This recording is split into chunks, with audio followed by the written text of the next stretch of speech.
up, guys? Welcome back to the channel. For those of you who don't know, my name is Chris Moore, and in today's video, boys, we got a freshie fresh in here. This is a 2026 Yamaha R1M. This is the bad boy. All carbon fiber, everything from the factory. This bike looks so good. Check out that gas tank too. That is basically bare metal there that you can see that's clear coated. It looks insane. This thing has got a full titanium Graves exhaust system. This exhaust system is over $3,000. Super high dollar bike, and we're gonna see what it's all about today. You can see we've got the ECU hanging out of it already. We're gonna run this thing just as is, see what kind of power it makes, then we're gonna remove all the restrictions. Even though this bike is a very expensive bike, it comes with a ton of restrictions in it from the factory. So you paid all this money for all this performance, but you don't really get it until you come see us at Moore Mafia and get a little bit more. Stay with us, guys. Here we go.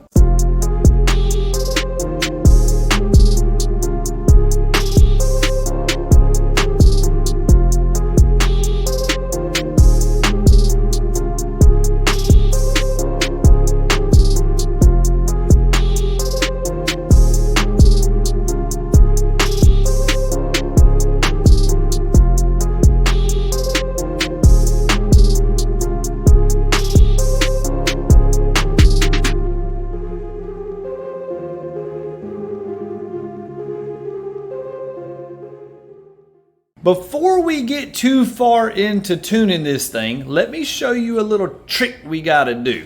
This is something that you need to do if you get your ECU flashed, or if you bring the bike to us, we do it for you on the dyno.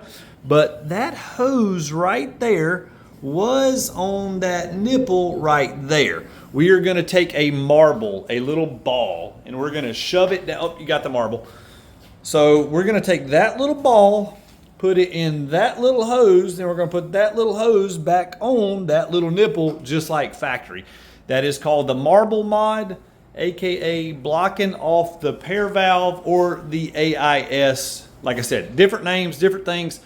It all does the same job. So that is blocking off the emissions on the bike. And then we are gonna get a more accurate tune / a lot less popping, burbling, and stuff on decel. Even if you do our pops and bangs on the Yamaha R1, we do require you block off the pair valve. If not, they pop and burgle and basically just make all kind of excessive noise that it doesn't sound good and you don't want. So anyways, we should have this thing back ready to actually make the pull just here in a second. Baseline pull coming up. Let's see what this thing does. $30,000 bike, $3,000 exhaust pipe. Let's see how much power we got.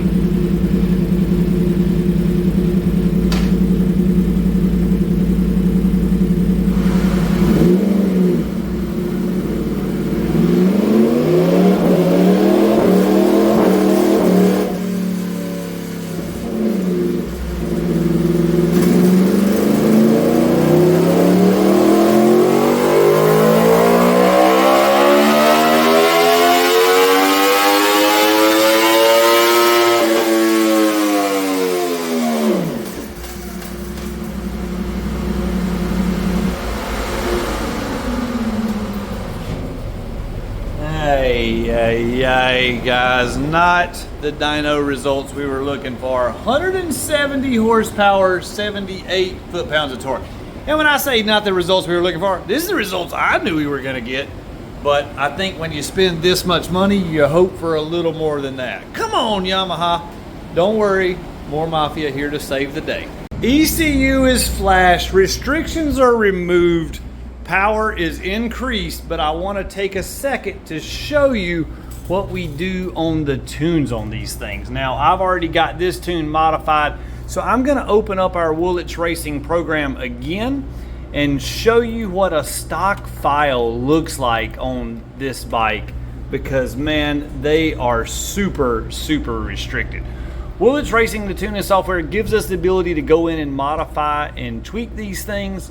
We can remove all the factory restrictions, we can adjust the fueling, we can adjust the ignition, we can lower the fan temps, We can delete the, I guess you say, the codes in the for the check engine light. We can lower our fan temps. We can do a lot of things to make huge improvements. So I'm going to open up a new stock file, and here's where you can see we can go in and lower our fan temps. We can disable the O2 sensors. We can disable the top speed limiter. We can disable the D-cell fuel cut. Now that's a big one. So right now, when you let off the throttle, the fuel injectors quit spraying completely.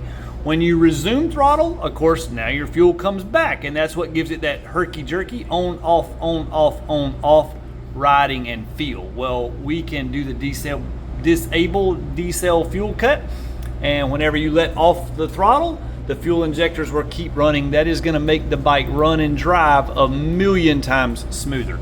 We can also get rid of the code for the pair valve, the evap. We got all kind of things we can do there. But take a look at this. So we go to the electronic throttle valve tables, mode 1, that's our fastest mode. We're dynoing the bike in 5th gear. I'm gonna show you all of them, but take a look at this. So this right here, this is how much throttle your hand is giving the bike. So throttle valve opening percentage. And then this right here is how much throttle the actual computer is giving it. So take a look at this. We go wide open throttle at 8,500 RPM. So even though you pinned it back here at 3,000, you don't actually get wide open until 8,500. It cuts back here for some reason, which is dumb. And then you can see here at 12,000 RPMs, we're at 81% throttle, and then it goes down to 73.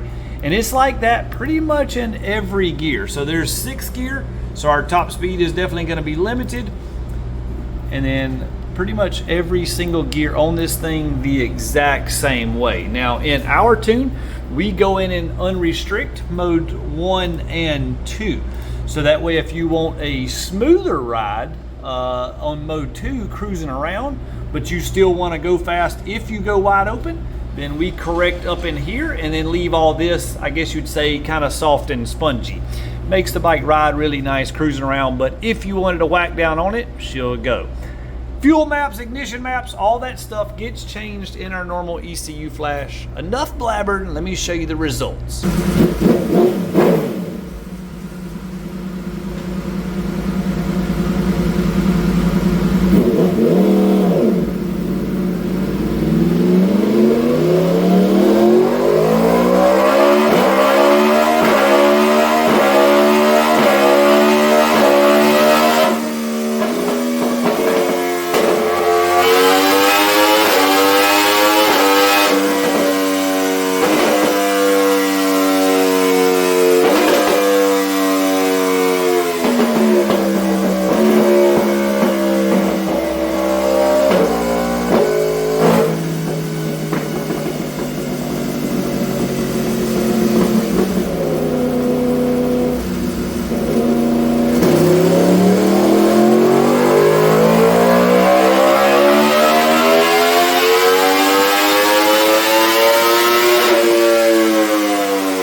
Now we got the power like what we were wanting and expecting. 190 horsepower. Look at how smooth the power curve is on this thing. Take a look at this though. We got like some, it's like really like the tire is not balanced correctly, even though this is the brand new tire from the factory with 300 miles. I don't see where it has slung the weights off or anything, but this thing has definitely got a mean vibration that we have messed with off camera quite a good bit trying to get rid of. Either way, we're still making progress and getting this thing dialed in. Should be the last pull. Let's see if we get it a little more power.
close. We were trying our best to get 191 out of this thing. 190.85, 0.87, point everything.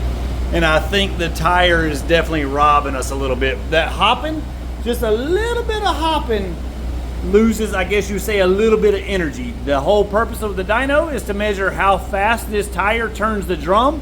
That little hopping is essentially spinning on the dyno and causing us a little bit of horsepower loss. Now, that's not necessarily, I guess you would say, real world. In other words, our engine's putting out the power, it's just not transferring all to our drum. That's gonna do it for today's video, boys. I hope you enjoyed it. 26 R1M, in my opinion, super badass bike. Go check them out at the local dealership if you've never seen one of these in person. They are a true masterpiece. Thanks for watching, guys. Subscribe to the channel, click the bell for notifications. We appreciate you. Smash that like button. Go check out moremafia.com. Thanks for watching. See you next time.